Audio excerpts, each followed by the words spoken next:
नमस्कार मित्रांनो, आपलं स्वागत आहे आपल्या होममेड रेसिपी या चॅनलमध्ये। आज आपण बनवणार आहोत शेपूची सुक्की भाजी। त्यानंतर आपण इथे 5 ते 6 मिरच्या घेतलेल्या आहे, 8 ते 10 लसणाच्या पाकळ्या, मीठ घेतलेलं आहे।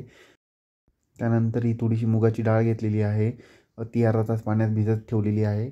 त्यानंतर शेपू इथे चांगली स्वच्छ निवडून धुवून घेतलेली आहे।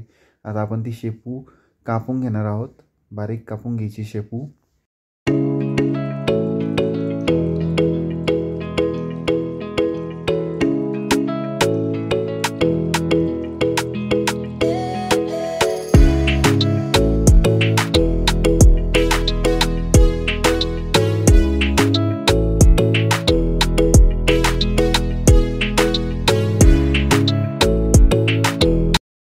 आता आपली शेपूची भाजी कापून झालेली आहे। आता त्यानंतर आपण इथे मीठ, मिरची आणि लसूण याचं असं जाडसर असं वाटण करून घेणार आहोत खलबत्त्यामध्ये।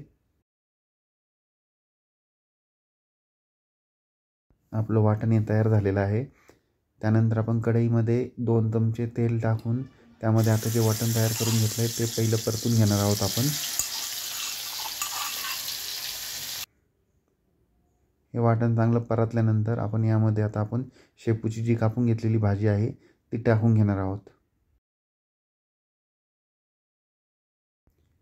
शेपूची भाजी चांगली परतून घ्यायची तेलामध्ये, पाणी न टाकता अगोदर चांगली परतून घ्यायची। तुम्ही बघू शकता आता आपली ही भाजी चांगल्या प्रकारे परतून झालेली आहे। त्यामध्ये आपण आता जी आपण डाळ भिजत घातलेली आहे ती डाळ टाकून घेणार आहोत।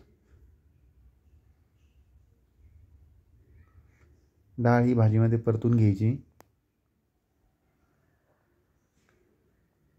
डाळ चांगली परतून झाल्यानंतर आपण यामध्ये डाळ शिजवण्यासाठी आणि भाजी शिजवण्यासाठी आपण इथे अर्धा वाटी पाणी टाकणार आहोत।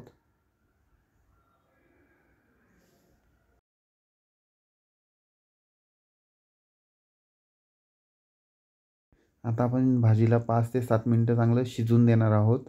झाकण न ठेवताही शिजवायची, म्हणजे भाजीचा कलर चेंज नाही होत।